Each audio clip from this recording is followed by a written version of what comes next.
Scientology is a very expensive thing to do. It will cost you everything. The brain has no function. Hubbard believes firmly and states that he gets Scientologists to believe that the brain has no function. That's a drug trip. I mean, come on. Well, if that's not a drug trip, what is? I mean, you're seeing being on a spaceship and seeing, the god Zenu looking at you. I mean, come on, that's the, So there's something about Scientology was able to plug into the same place that drugs plug into. And it's a newish interrogation, so it's this new type of interrogation, and it's designed to drive you insane, to make you crack. Next thing I knew, I got a call from my foster mum here in Ireland saying there's people watching the house. You better not call, they've got some kind of device, You look at that and say, my God. Hubbard was not a good man, but he was he was a clever man. He was a very, very clever con man. But is there a lack of action due to Scientology and due to Scientology's beliefs? That is why the boy is dead.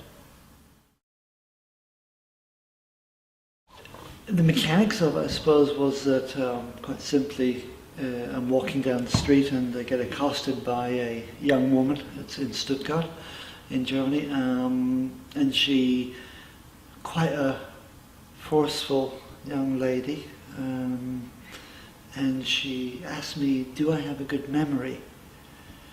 And a slightly intriguing question, to be asked in the middle of the street, out of the blue, right? And I don't know. I don't know. Do I have a good memory? I don't know. And she said, well, come with me and find out. Okay. This is all done in a broad southern German accent, Schwäbish accent. So, next thing I know, I'm sitting up in this building in Stuttgart, on Hirstrasse, up on the second floor, doing what's called a personality test, or the OCA, the Oxford Standard Capacity Analysis Test, which is 200 questions. And my understanding of it now is that it's laid out in a specific pattern of answers.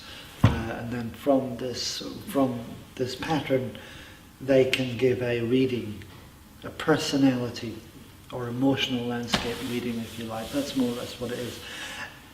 Not anything about how the person actually is, but how he is at that moment is what the test actually measures, because it can't measure anything else, really. And so you have to answer the questions as you feel right now. So part of the, I think, part of the system that Scientology does is that it puts the person in a slightly confused state of mind by throwing odd questions at them, like, do you have a good memory? Something that kind of knocks you off balance and leaves you kind of a bit nonplussed and a bit worried about, oh, maybe there's something wrong. And then you've got this going on while you're answering the test. So then they read back to you the results of the test, and for me the results of the test was this line along the bottom, a little blip up in the middle, and then along the bottom, and a little blip up there. And of course, being the state I was in, it was a bit kind of along the bottom, because I was not in a very strong emotional state.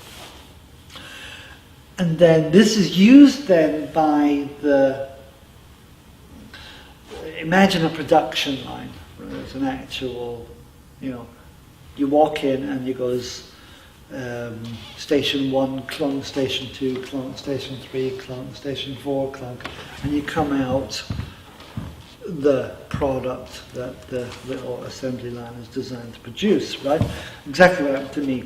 Station 1 is the body rooting in the street. The nice young attractive woman walks up to you, very aggressive, and ka-chung gets you into the building. Then you're on to the next stage. She goes off to get more people. Then another person is there, gets you into the personality test and does all that. But next station is the guy that reads you the result of the personality test, and his job is to get you to purchase a book. Well, first of all, his job is to ruin you. Okay, now that's a Scientology term. And what the term is supposed to mean is it's supposed to be able to find the area of your life that is ruining your life. Okay, which is a lot of bull, quite frankly, but what they actually do is get you to think that this area of your life that is concerning you is ruining your life. That's what they get you to do.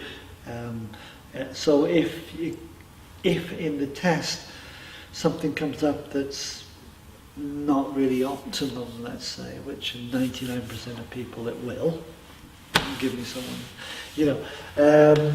and then they will hit in on this really, really hard. So a specific point, let's say it's communication, let's say it's shy, if you're shy with girls or something like that. They'll find that and they'll rip into this point, right? And make you think that, oh my God, my whole life is going to be ruined because I can't interact with girls. So I'll never get married, I'll be depressed, and then I'll end up all alone in a little attic room and jump out the window and kill myself. That's kind of generally the sort of way they'll get you to sort of look at, project your life, if you like. And later on, years later, I became very, very good at doing exactly that and getting people completely worried about their own lives and, feeling that they potentially would kill themselves or something. I was a lamb to the slaughter for them, and I bought into it straight away. Literally straight away. I sat down with the book there, bought the book off them, and I sat there in their office space, their introductory space, and flicked through the book a bit, and mainly just, I suppose what I was, because I was feeling a little bit isolated, I was feeling a bit troubled, and then with the sales pitch they'd just done to me and the ruining process they'd done to me, I was even more unbalanced, uncertain, And being there, I assumed that the thoughts that I had was I felt safe there.